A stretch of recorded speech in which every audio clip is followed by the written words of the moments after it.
ఖలిస్తానీ ఉగ్రవాది హర్దీప్ సింగ్ నిజ్జర్ హత్య కేసులో కీలక పరిణామం జరిగింది. ఈ కేసులో గ్యాంగ్స్టర్ లారెన్స్ బిష్నోయ్, అతడి సహచరుడు గోల్డీ బ్రార్ పై అమెరికాలో కేసు నమోదైంది. నిజ్జర్ ను హత్య చేయాలని వారి నుంచి ఆదేశాలు అందాయని అమెరికా దర్యాప్తు అధికారులు ఛార్జ్షీట్ లో పేర్కొన్నారు.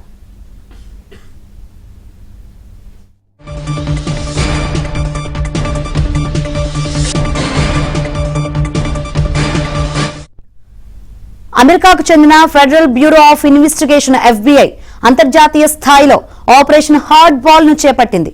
దానిలో భాగంగా అమెరికా, కెనడా, ఐరోపా వ్యాప్తంగా బిష్నోయ్ గ్యాంగ్ కు చెందిన 24 మంది అనుమానితులు అరెస్ట్ అయ్యారు.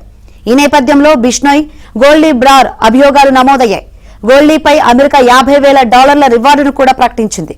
ఈ దాడుల్లో భారీగా కొకైన్, తుపాకీలు కూడా స్వాధీనం చేసుకున్నారు.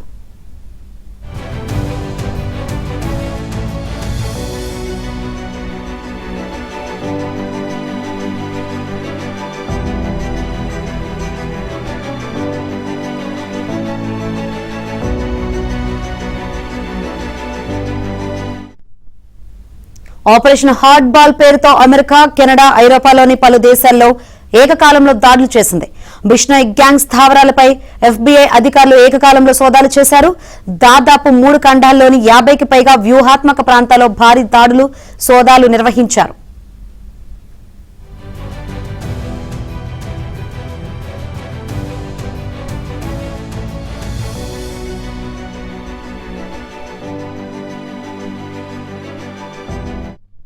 జైలు నుంచే లారెన్స్ బిష్నోయ్ నడుపుతున్న ఈ గ్యాంగ్ విదేశాల్లో శరణార్థులుగా చొరబడిన కీలక సూత్రధారుల సాయంతో గ్లోబల్ సిండికేట్ గా అవతరించిందని FBI అధికారులు తెలిపారు.